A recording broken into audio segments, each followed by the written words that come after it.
धन्यवाद।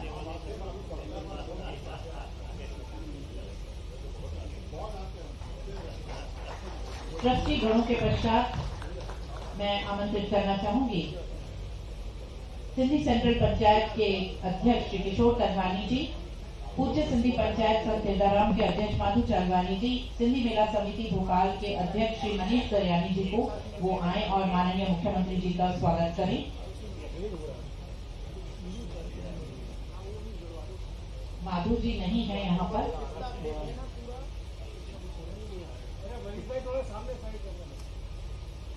इन गुलाब के फूलों में हम सभी को पसंद आते हैं फूल, और माननीय मुख्यमंत्री जी इन फूलों में निहित है हमारा ढेर सारा प्यार, सम्मान, आदर आपके लिए।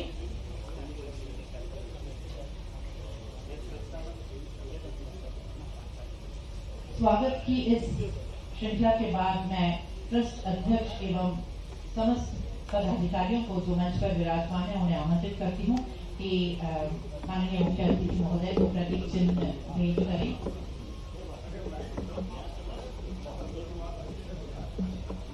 मैं आमंत्रित करना चाहूंगी सिंधु भवन ट्रस्ट के अध्यक्ष श्री राजेंद्र मनवानी को कि वो आए और स्वागत उद्बोधन दें।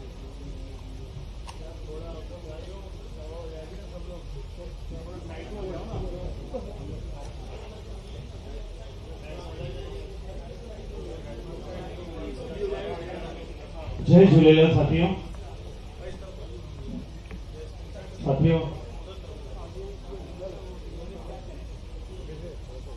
मंचासीन परम आदरणीय प्रदेश के यशस्वी मुख्यमंत्री आदरणीय डॉक्टर मोहन यादव जी, मंचासीन कार्यक्रम अध्यक्ष हमारे दक्षिण पश्चिम विधानसभा के विधायक आदरणीय भाई भगवान दास सबरानी साहब, साथियों, आज चेती चांद इस पावन अवसर पर जब नई चेतना का पर्व इन सभी को नई ऊर्जा और नई प्रेरणा भरता है, उस शुभ घड़ी में हम सब मिलकर अपने बीच एक ऐसे अद्भुत नेतृत्व का स्वागत कर रहे हैं जिन्होंने मध्य प्रदेश के विकास की नई ऊंचाइयों को की ओर अग्रसर किया है। हमारे आदरणीय मुख्यमंत्री डॉक्टर मोहन यादव साहब। मुख्यमंत्री जी, आपके सशक्त और दूरदर्शी नेतृत्व में हमारा प्रदेश हर क्षेत्र में नए आयाम स्थापित कर रहा है, चाहे वह शिक्षा हो, स्वास्थ्य हो, आधारभूत संरचनाएं हो या सामाजिक समरसता का क्षेत्र हो। आपके निर्णयों में विकास की गहरी समझ और हर नागरिक के भविष्य को संभालने का दृढ़ संकल्प झलकता है। सिंधु भवन ट्रस्ट अपने समाज को इंगित करते हुए जो अपने परिश्रम, उद्यमिता और संस्कृति के लिए जाना जाता है, आपके इन प्रयासों में स्वयं को सहभागी और गौरवान्वित महसूस करता है। आपने हर वर्ग, हर समाज को साथ लेकर चलने की जो नीति बनाई है वह हम सबको हमारे सबके दिलों को छूती है। सिंधु सभ्यता की विरासत हमारी सहिष्णुता, उदारता और नवाचार की भावना बरसती है। आपके विजन में गहरा तालमेल है। आज का यह समारोह एक सम्मान ही नहीं बल्कि आपके प्रति हमारी कृतज्ञता का एक छोटा सा प्रतीक है। हमें गर्व है कि हमारे प्रदेश की बागडोर एक ऐसे कर्मयोगी के हाथों में है जो जनभावनाओं का आदर करते हुए और विकास को अपना धर्म मानते हैं। मुख्यमंत्री, आदरणीय मुख्यमंत्री महोदय जी, हम सिंधु भवन ट्रस्ट परिवार और समस्त सिंधु समाज की ओर से आपका इस मंच और इस भवन में हार्दिक स्वागत, वंदन, अभिनंदन करते हैं और आपको साधुवाद अर्पित करते हैं। हम ईश्वर से प्रार्थना करते हैं कि आपके नेतृत्व में मध्य प्रदेश निरंतर प्रगति के पथ पर अग्रसर है और हमारी संस्कृति विरासत भी नई पीढ़ियों को दिशा देती है। आदरणीय मुख्यमंत्री महोदय, मैं आपको संक्षिप्त में सिंधु भवन की जानकारियां देना चाहूंगा। सन 1981 में शासन द्वारा 14,000 फीट का प्लॉट हमें दिया गया था, जिस पर समाज के सहयोग, देश विदेश के दानदाताओं द्वारा इस भवन का निर्माण किया गया, जो कि सेंट्रली वातानुकूलित प्रदेश का पहला जो एक समाज का कोई भवन होगा जो सेंट्रली वातानुकूलित है। इसमें हमारे कई अग्रज ट्रस्टियों का साथ और सहयोग रहा है। ट्रस्ट द्वारा कई कार्य किए जा रहे हैं। ट्रस्ट द्वारा समाज की जरूरतमंद 330 विधवा बहनों को प्रति माह 600 रुपए सहायता राशि प्रदान की जाती है। सर्व समाज के लिए जरूरतमंद होनहार छात्रों को प्रतिवर्ष स्कॉलरशिप दी जाती है। सर्व समाज के जरूरतमंद 250 छात्रों को प्रतिवर्ष निःशुल्क किताब कॉपियों का वितरण किया जाता है। सर्व समाज के लिए निःशुल्क नेत्र परीक्षण शिविर और ऑपरेशन किए जाते हैं। देश का प्रथम सनातनी हिंदू सिद्धि समाज का मैरी ब्यूरो ऐप भी हमने लॉन्च कर दिया है। प्रतिवर्ष समाज के प्रवीण छात्र छात्राओं को ख्याति प्राप्त विशिष्ट महानुभावों का सम्मान किया जाता है। संस्था द्वारा विगत वर्ष देश के यशस्वी उप प्रधानमंत्री श्री लालकृष्ण आडवाणी जी को ट्रस्ट द्वारा सिंधु रत्न पुरस्कार समर्पित किया गया था। प्रतिवर्ष ब्लड डोनेशन कैंप आयोजित किए जाते हैं। स्वर्गीय श्री मूलचंद हेल्पलाइन के द्वारा समस्त शासकीय योजनाओं की संपूर्ण जानकारी वक्त योजनाओं का लाभ लेने हेतु निःशुल्क मार्गदर्शन और रजिस्ट्रेशन किया जाता है एवं सिंधी समाज एवं संस्कृति के प्रचार प्रसार के लिए प्रतिवर्ष सांस्कृतिक कार्यक्रम करना, जैसे सिंधी चलचित्र का प्रदर्शन, नाटकों का मंचन, सिंधी वर्कशॉप, सेमिनार इत्यादि का आयोजन किया जाता है। आदरणीय महोदय, मैं पुनः आपका और कार्यक्रम अध्यक्ष का एवं समाज के सभी गणमान्य नागरिकों का इस मंच से हार्दिक स्वागत, वंदन, अभिनंदन करता हूं। आप हमारे बीच आ जाए हैं, ये हमारे लिए अत्यंत खुशी के पल हैं। आदरणीय महोदय, मैं चाहूंगा कि हमें आपके जो आपका विजन है, जो आपका एक प्रण है कि हमें गौ रक्षा, गौ माता का सम्मान, उनका संरक्षण, उनको आश्रय प्रदान किया जाए, उसे हेतु मैं चाहूंगा कि हमें भवन को सूरज नगर स्थित तालाब के किनारे कोई सब 10 एकड़ जमीन अगर मिल जाए तो ये ट्रस्ट सहज उस गौशाला को बिल्कुल वो आपका दायित्व निर्वहन करते हुए चलाना चाहेगा। इसी आशा और उम्मीद के साथ आपका आशीर्वाद सदा मिलता रहेगा। धन्यवाद। जय हिंद, जय भारत। बहुत बहुत धन्यवाद राजेंद्र जी। स्वागत उद्बोधन बहुत, क्योंकि वक्त कम है, हम सभी जानते हैं कि माननीय मुख्यमंत्री बहुत व्यस्त रहते हैं, और अब मैं आमंत्रित करना चाहूंगी कार्यक्रम की अध्यक्षता कर रहे हमारे आदरणीय भाई भगवान दास सरनानी जी को, वो आए और अपना उद्बोधन। आयो लाल सभई चओ जय झूलेलाल। अॼु असां सभिनी जे लाइ गौरव जी ॻाल्हि आहे कि लगभग 20 सालनि खां पोइ सिंधु भवन ट्रस्ट जे हिन सभागार में माननीय मध्य प्रदेश जा यशस्वी मुख्यमंत्री और कर्मशील मुख्यमंत्री, लगातार मध्य प्रदेश के ऊंचाई जाने वाला डॉक्टर मोहन यादव जी असांजे विच में करतल ढोली सां मुंहिंजो अभिनंदन कयो। सिंधु भवन ट्रस्ट जा मानवारा अध्यक्ष राजेंद्र मनवानी जी, मनोज गोलानी जी, मोहनलाल लालवानी जी, आदरणीय चंद्रानी साहब, हरीश ज्ञानचंदानी जी, डीडी मेघानी जी और बाकी सभी हुए पाणीकार पदाधिकारी का सभी हृदय का स्वागत है, अभिनंदन है। मैं माननीय मुख्यमंत्री जी की इस गरिमामयी उपस्थिति का स्वागत करता हूं, अभिनंदन करता हूं। आज मैंने कार्यक्रम देखे, लगातार कार्यक्रम, सुबह से 3 कार्यक्रमों में मैं माननीय मुख्यमंत्री जी के साथ हूं और एक बड़ी उपलब्धि के साथ मध्य प्रदेश को और ऊंचाई दिलाने के लिए कटिबद्ध होकर के डॉक्टर मोहन यादव जी GIS के बाद और आगे हम कैसे युवाओं को आगे बढ़ा सकते हैं IT के सेक्टर में, तो आज इंदौर में एक बड़ा कॉन्क्लेव और माननीय मुख्यमंत्री जी उस कार्यक्रम में जाने वाले हैं। इंदौर में भी बहुत सारे कार्यक्रम है, लेकिन मैंने कहा भाई साहब 6 तारीख को रामनवमी के दिन यहाँ आपका आगमन होना था। रामनवमी के अनेक कार्यक्रमों के कारण समय में परिवर्तन हुआ और आज जो जेपी चैनल के लगातार कार्यक्रम होते हैं उसका माह का आखिरी कार्यक्रम यहाँ उपस्थित है। बहुत सारे यहाँ पदाधिकारी यहाँ आगमन हुआ है आज आप सबको, और क्योंकि विशेषकर भोपाल में जब ये कार्यक्रम हो रहा है तो हम सभी बहनों भाइयों को माननीय मुख्यमंत्री जी का इस बात के लिए अभिनंदन करना चाहिए कि जब GIS हुआ तो उसके लिए लगता था कि इंदौर के अलावा कोई स्थान नहीं हो सकता। हम सब उद्योग से जुड़े, हम सब व्यापार से जुड़े। माननीय मुख्यमंत्री जी ने अथक मेहनत करके मध्य प्रदेश के सभी संभागों में जाकर के इंडस्ट्रियल कॉन्क्लेव करके और कौन सी इंडस्ट्री को आगे बढ़ाया जा सकता है, दुनिया को आमंत्रित किया, आप आइए। और मध्य प्रदेश की राजधानी में पहली बार GIS हुआ, एक ऐतिहासिक सफलता मिली है और उसके लिए एक नए द्वार खुले हैं मध्य प्रदेश के विकास के लिए। न केवल उद्योग आएगा तो उद्योग से हमको जो राशि मिलेगी वो मध्य प्रदेश के विकास के लिए नए नए रोजगार के अवसर भी सृजित होने वाले हैं। माननीय मुख्यमंत्री जी के इस परिश्रम से, इस प्रयत्नों से, माननीय प्रधानमंत्री जी का आशीर्वाद मध्य प्रदेश को है और लगातार मध्य प्रदेश ऊंचाइयों की ओर जा रहा है। आज चूंकि हमारे मध्य प्रदेश में हमारे सरकार के मुखिया है, पार्टी के नाते भी मैं कह सकता हूँ कि हमारे मुखिया आज इस कार्यक्रम में उपस्थित है।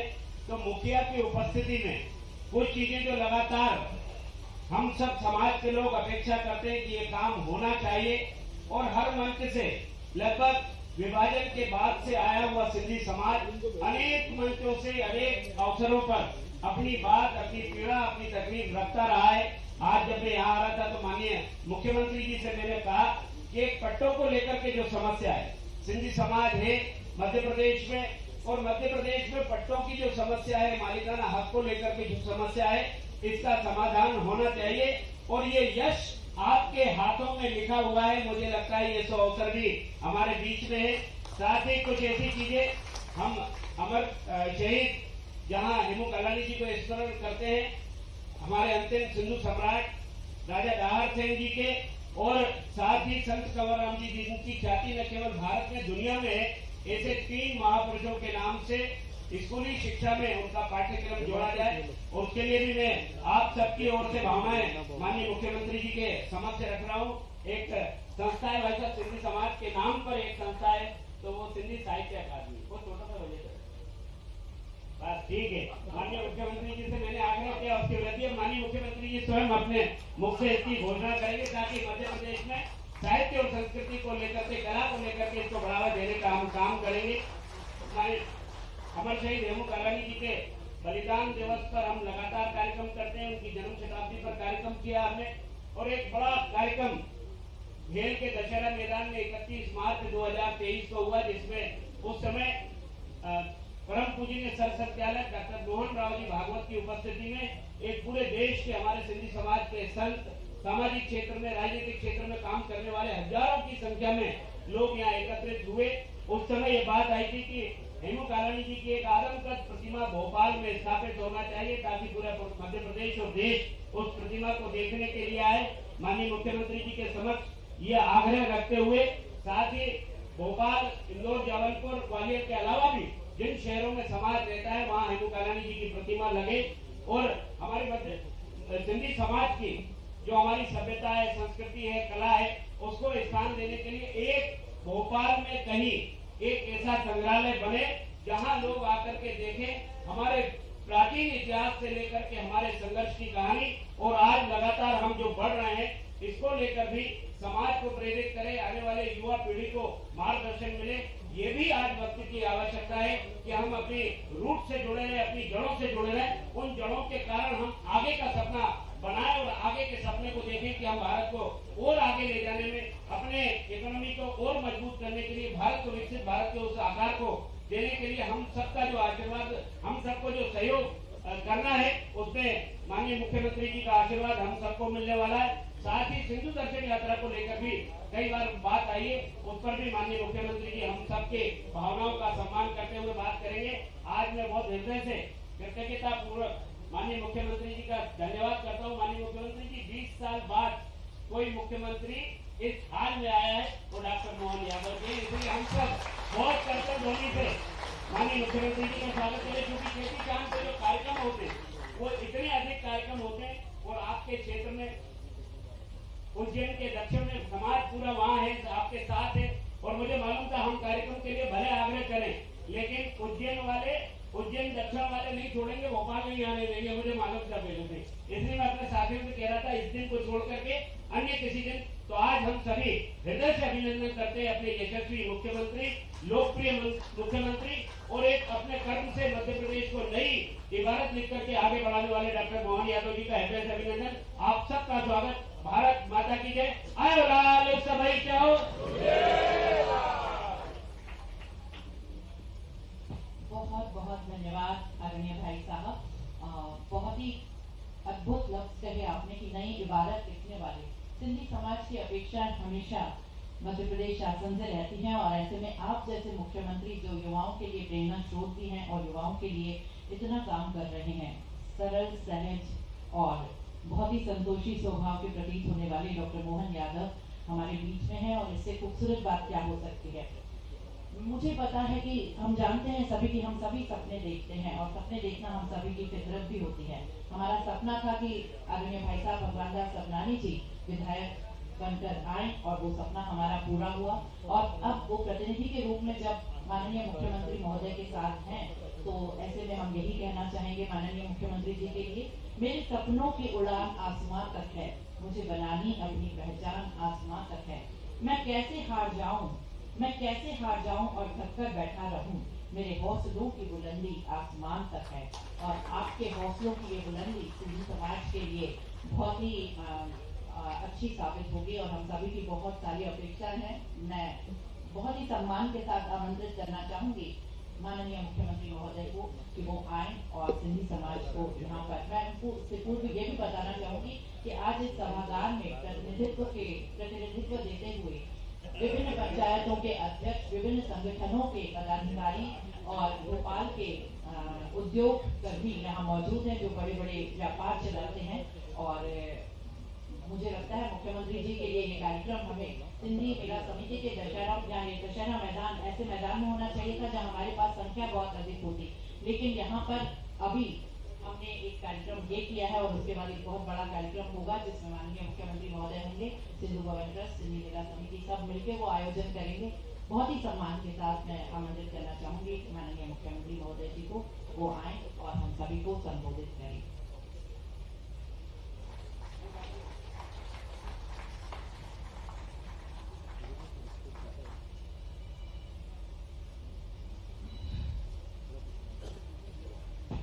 आयो लाल सवई च। हम सबका सौभाग्य है आज के इस अवसर पर भगवान झूलेलाल की कृपा से मध्यप्रदेश सिंधु भवन ट्रस्ट और मंच पर विराजमान हमारे यशस्वी विधायक, मैं इनसे मजाक कर रहा था कि भगवान जी आपकी विधानसभा ऐसी कोई भी कार्यक्रम हो आप सर्वत्र पाए जाते हो। ये भी भगवान की कृपा और परमात्मा ने आपका नाम भी भगवान रखा। आज के इसी मंच पर विराजमान राजेंद्र मनमानी जी, अध्यक्ष मध्यप्रदेश सिंधु भवन ट्रस्ट, माननीय मनोज गोलानी जी, उपाध्यक्ष। गुलाब भाई आप ठाकुर कब से हो गए मुझे पहले? आप ये हमारे समाज में थोड़ा अटकते हो गए। माननीय गुलाब जी कोषाध्यक्ष हमारे भाजपा के भी है। मेरे नाम राशि लालवानी जी महासचिव, आपका अभिनंदन।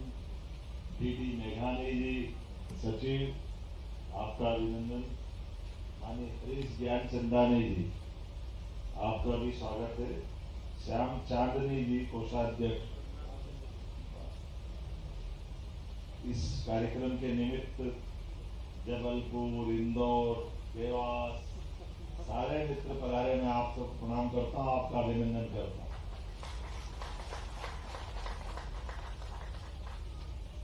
जब मैं सिंधु समाज में बात करता हूं, सिंधी समाज में बात करता हूं, तो मैं अपने आप में गौरवान्वित हो जाता हूं।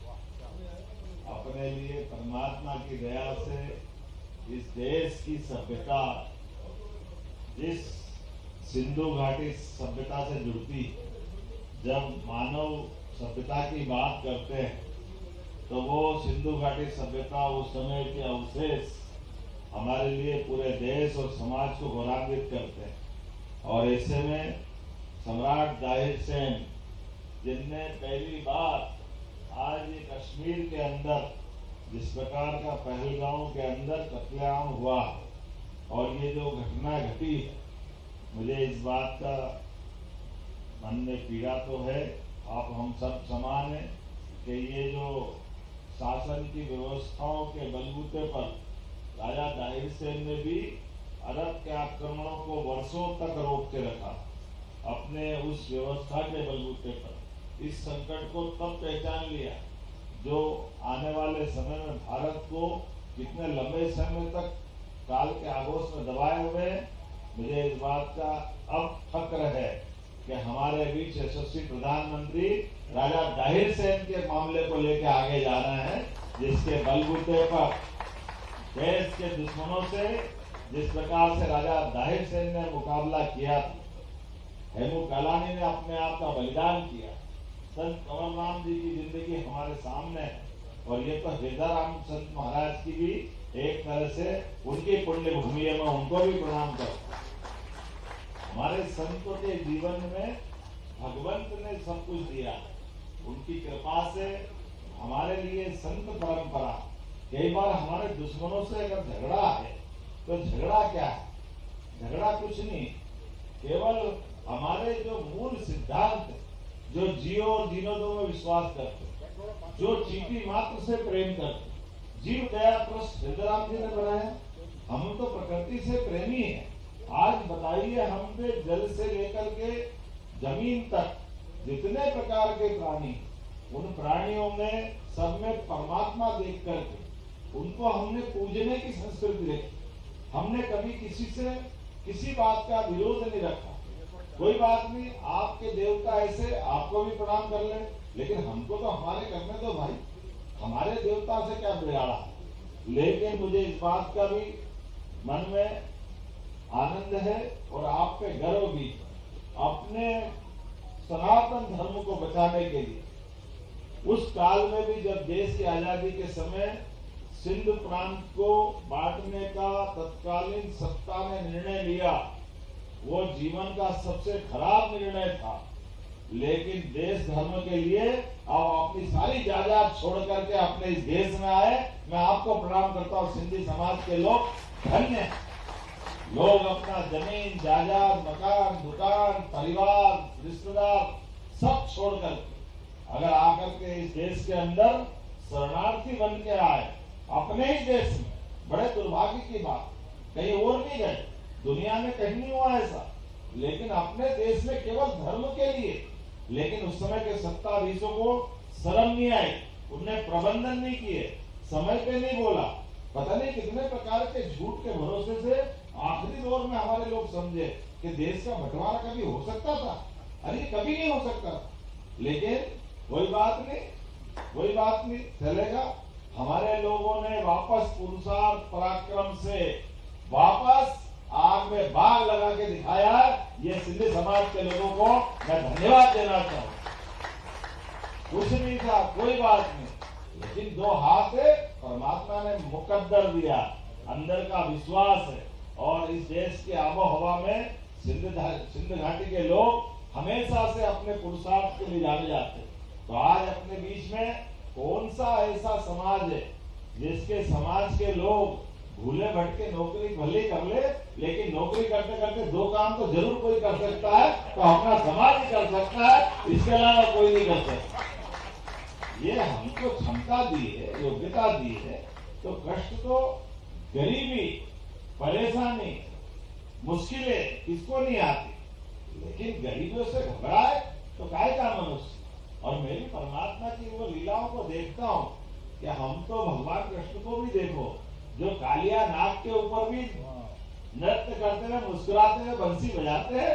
हमारी तो परंपरा गौरवशाली परंपरा, उस परंपरा से आज भगवान कृष्ण के रूप में ही हम तो झूलेलाल को भी मानते हैं। उनकी जो लीला है, उस लीला का आधार पर कि जीवन में सबका भला होना चाहिए, कोई अभावग्रस्त नहीं होना चाहिए, किसी को कष्ट नहीं होना चाहिए, सबके जीवन में अच्छा कर दो।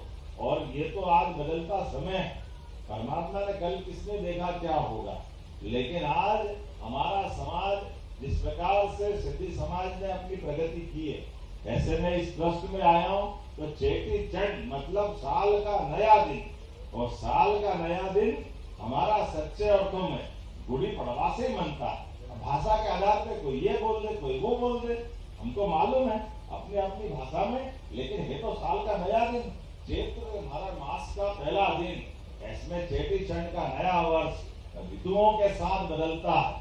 सच्चे अर्थों में नया साल भी वही है जब प्रकृति पूरा रंग बदलती, पतझड़ के बाद नए पौधे पुष्प खिलते हैं, फसल आती है, पूरे देश और दुनिया में खुशहाली छाती है।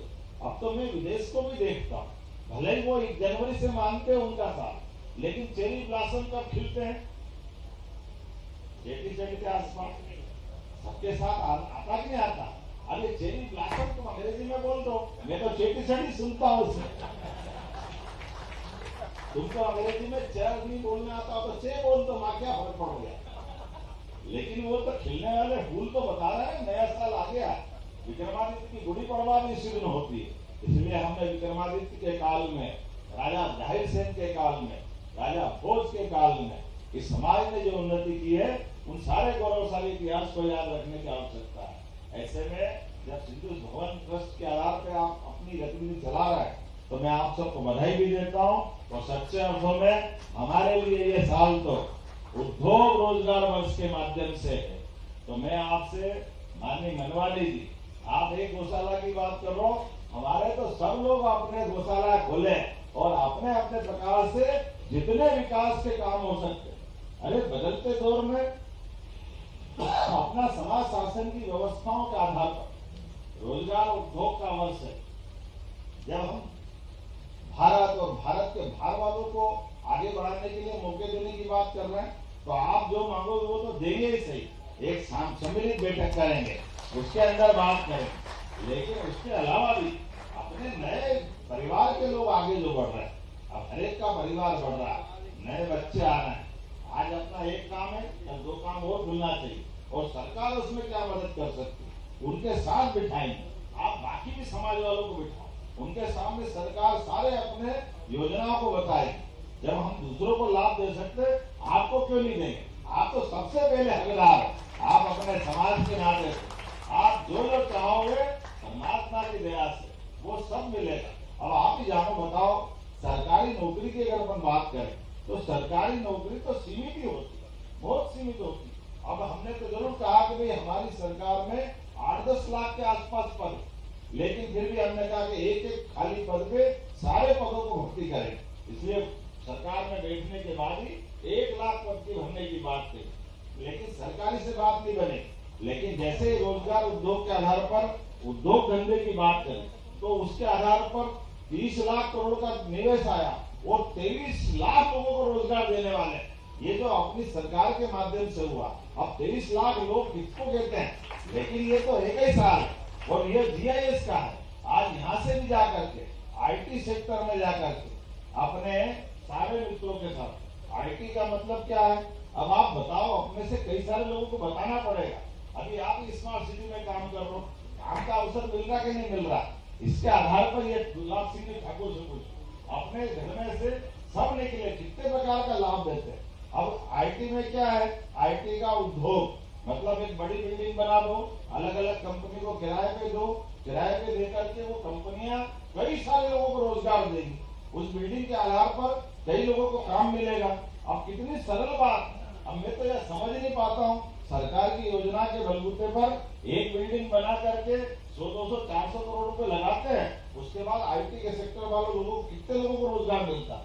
आज हमारा बेंगलोर, हैदराबाद कहाँ चले गए, जब वो जा सकते तो इंदौर, भोपाल, उज्जैन, ग्वालियर क्यों नहीं जाना चाहिए, जबलपुर भी जाना चाहिए कि नहीं जाना चाहिए, इसमें क्या परेशानी है। और इसमें है क्या, निवेश के लिए आप हमारे में से कई लोग अपनी अपनी एक मल्टी बनाने वाले 10-5 लोग तो मुझे ही दिख रहा सामने, उसमें क्या बड़ी बात है, क्या कोई फर्क पड़ रहा है। और अपनी बिल्डिंग कहाँ जा रही, हमारी बिल्डिंग में एक तरह से कंपनी में कोई भागीदार बन के खरीदना चाहे तो खरीद ले, नहीं तो किराए से दे दे, क्या फर्क पड़ता है, प्रॉपर्टी तो अपनी रहेगी। लेकिन आज इस माध्यम से हम लोगों को रोजगार दे रहे हैं। अरे घर के अंदर 2 रोटी तो सबके है, अपने जीवन में सब खा के पूरे हो सकते, लेकिन सच्चे अर्थों में कई लोगों की जिंदगी बदलने के लिए ये जो उद्योग धंधों के माध्यम से काम चलता है, मैं मान के चलता हूँ ये भी, क्योंकि हम अपने काम धंधे से, अपने व्यवस्थाओं से कई लोगों की जिंदगी बदल रहा। अब ये बड़ी बात, क्योंकि जब हम नहीं करेंगे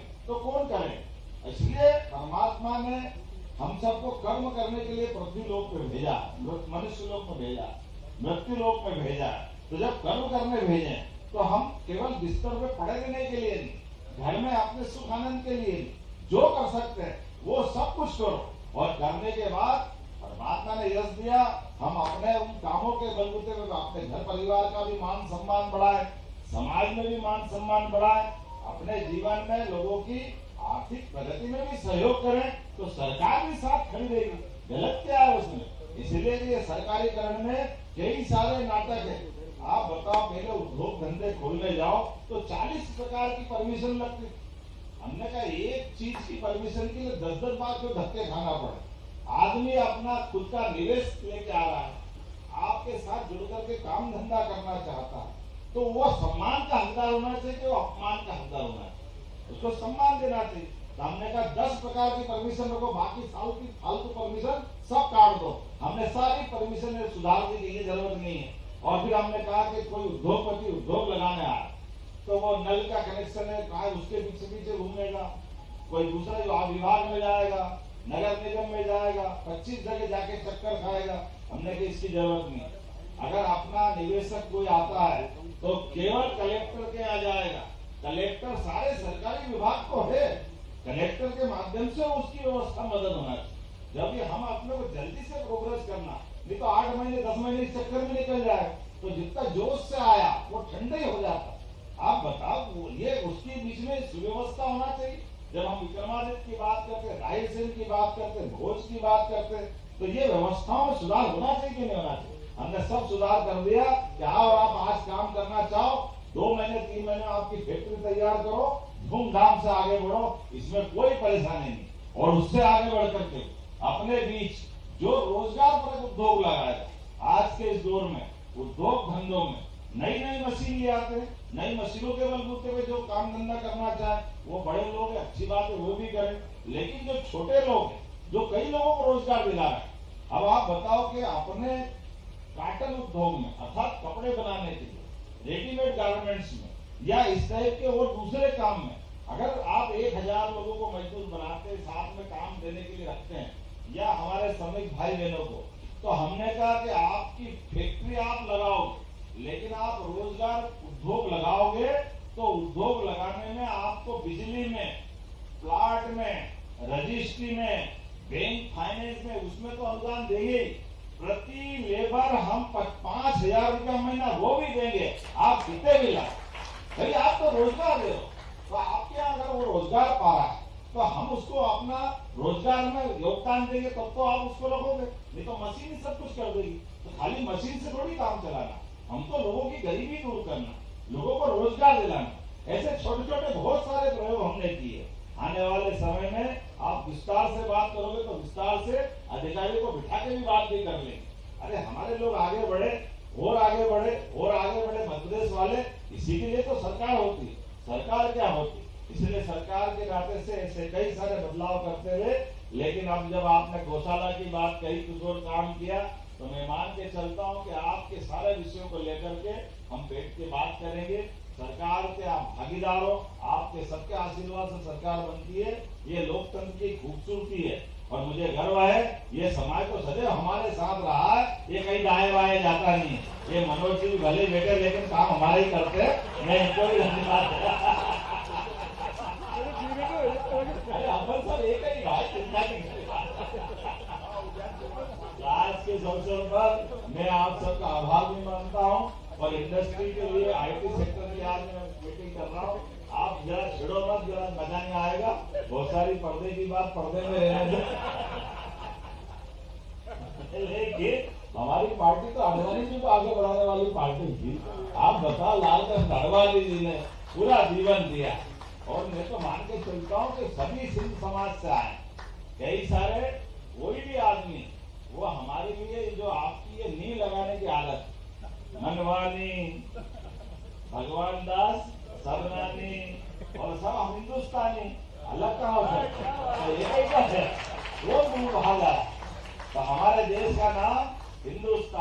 ये हिंदू शब्द आया कहाँ से? हिंदुस्तान से तो आया। तो सिंध नदी के किनारे सारे हिंदुस्तान वासी, तो हम सब मिलकर के देश प्रदेश की प्रगति में आगे बढ़ते जाए। मेरी अपनी ओर से सबको शुभकामना। बहुत बहुत धन्यवाद।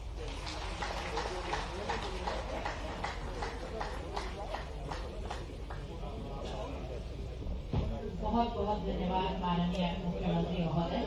मैं आमंत्रित करना चाहूंगी